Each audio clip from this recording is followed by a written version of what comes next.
Patrícia Resultino, o deputado Manuel Júnior, a deputada Alice Portugal.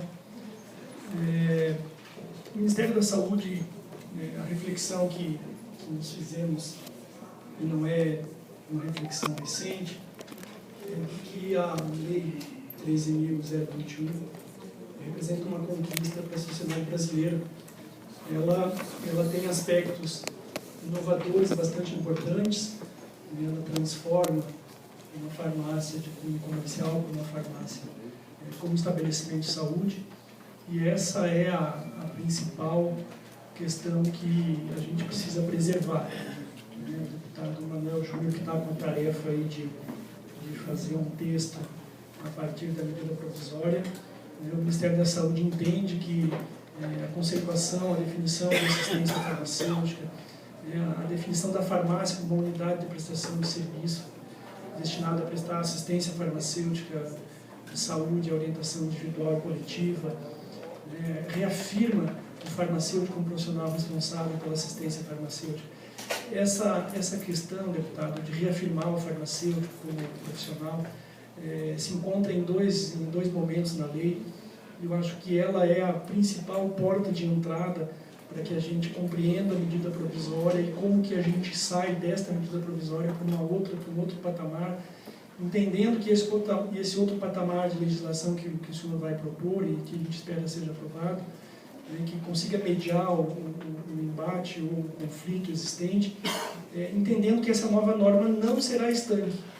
Ela tem que ser uma norma que possa servir para a atualidade, mas que ela permita uma flexibilidade, que você vá adequando essa norma, por meio de atos da própria Vigilância Sanitária, da própria Anvisa, do próprio Conselho Federal de Farmácia, porque se hoje tem uma unidade distante, de uma localidade distante, amanhã, por meio de políticas públicas, essa unidade já não estará mais desassistida ou desamparada. Então, eu acho que o desafio é preservar o farmacêutico como profissional de saúde, e a lei ela avança, porque ela passa a prever a possibilidade de outros serviços de acordo com o perfil epidemiológico dessas farmácias.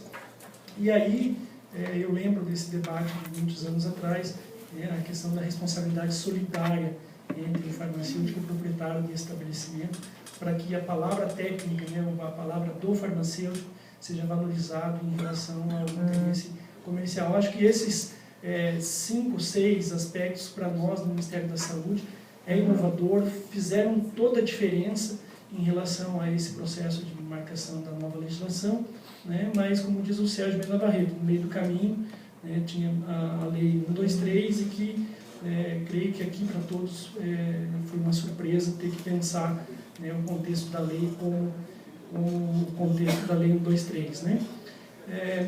Na nossa opinião, em relação à medida provisória 653, simplesmente dizer que aplica-se o disposto do artigo 15, ela é inócua. A medida provisória com essa redação, com essa definição, ela é inócua porque, aqui também alguns já falaram, esse profissional, ele realmente não existe. Se você for procurar hoje, os conselhos de farmácia não podem escrevê-lo, e aí a gente tem um problema que é um problema de natureza do judiciário, enfim, de busca de direito e em outros mecanismos. É importante ressaltar, deputado Manuel, que em 1973, e eu não sou tão velho assim, a farmácia e a drogaria terão obrigatoriamente assistência de técnico responsável. Esta terminologia, ou essa denominação, ou esta maneira de prescrever a lei, este técnico responsável à época, e a gente está olhando para 50 anos atrás, a gente está falando do farmacêutico, mas não está devidamente disciplinado, escrito, definido, absolutamente transparente, mas é inscrito no conselho. Então, e os seus incisos ali, os seus parágrafos também vai falando do técnico responsável e tal, mas sem dizer que é o farmacêutico. O nosso entendimento vai aparecer um pouco mais à frente, a gente precisa plasmar, definir no artigo 15, que nós estamos sim falando do farmacêutico. Então, não há nem nos outros parágrafos, muito menos no terceiro, não há previsão para o exercício da responsabilidade técnica pelos técnicos de farmácia. Olhando literalmente o artigo 15 da Lei 5.991, não há previsão, no nosso entendimento, que não há previsão para o técnico de farmácia ser o responsável técnico, né? Olha, se o artigo 15 da 5.991 pede que ele seja inscrito, os inscritos nos conselhos ou é o farmacêutico ou os outros, né? Serão aqui, deixa eu ver aqui, mais um aqui. Serão inscritos em quadros distintos, auxiliares técnicos de laboratório, de indústria, de laboratório de análises clínicas, de controle de pesquisa, etc., etc., os práticos ou oficiais de farmácias licenciados. Estes aqui estão em extinção. Eles foram licenciados porque em 1960, aliás, hoje faz ano, né, 11 de outubro, 11 de novembro de 1960, né, fazendo aí 54 anos, né?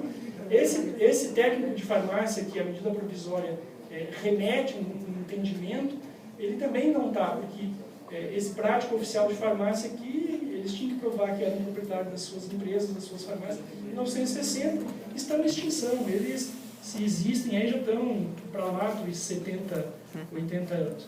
Então, pensando objetivamente o problema criado pela medida provisória com o texto que ela traz, nós temos que corrigir, entendendo que essa correção pressupõe uma legislação que dê uma certa dinamicidade e que não amarre o processo de formulação futura. Então, assim, nós entendemos que deixar a interpretação da Lei 13.021 ou da medida provisória, que em qualquer outro texto, para o judiciário interpretar é extremamente ruim, né? Então, a nossa observação é que seja incluído na Lei 3.820 um inciso para prever a inscrição do técnico em farmácia nos conselhos, né? E também se estabeleça que compete ao Conselho Federal de Farmácia definir o âmbito de atuação deste técnico de farmácia. Por quê? Porque há um conjunto de medicamentos que requerem um conjunto de cuidados, um conjunto de orientações. Mesmo o medicamento mais simples não é isento de risco. Esse técnico de farmácia ele não vai conseguir ter a formação ampla para substituir o farmacêutico. Ele pode vir a proporcionar a farmácia ficar aberta, funcionar, mas não com toda a carga de serviços, não com toda a carga de prestação de orientação de serviços. Então precisa que, ao prever a inscrição dele, também se delegue ao Conselho Federal de Farmácia legislar sobre a amplitude do âmbito deste técnico de farmácia, né, para que o judiciário não fique dando voz a coisas extremamente estranhas, até porque no Brasil nós já vivemos um derramamento de diplomas falsos de técnicos de farmácia. E a outra consideração em relação ao artigo 15 da medida provisória e da própria lei, aí sim fazer um ajuste de redação, né? Então dizer que as farmácias de qualquer natureza têm obrigatoriamente a assistência do farmacêutico inscrito na forma da lei, que esta presença é obrigatória durante todo o funcionamento. E aí estes estabelecimentos, né, os outros, enfim, aqueles que não tenham caso de indisponibilidade momentânea, né, essa indisponibilidade aqui do farmacêutico pode, obviamente, a própria Anvisa regular isso, né, os conselhos regularem, né, manter técnico de farmácia, e aí nós vamos ter como definição de âmbito por parte dos conselhos, né, em razão do interesse público caracterizada a existência de farmácia e na indisponibilidade do farmacêutico, o órgão sanitário pode então licenciar ainda, se existir prático oficial ou mesmo do técnico inscrito no Conselho Regional de Farmácia. Então, nosso entendimento é que se houver essas duas correções, a gente pode pensar em trabalhar o projeto de lei aí a partir do seu parecer, atendendo adequadamente aquilo que o interesse público venha a se caracterizar. Então, essa é preliminarmente algumas observações que a gente sistematizou aqui, e dizer que, não coloquei aqui, foi um esquecimento, mas o Alexandre chama adequadamente a atenção, né, para o artigo 9, que foi vetado, de trazer para o corpo da lei que somente a farmácia pode dispensar os medicamentos, e como estava lá o texto original. Muito obrigado, eram essas as considerações.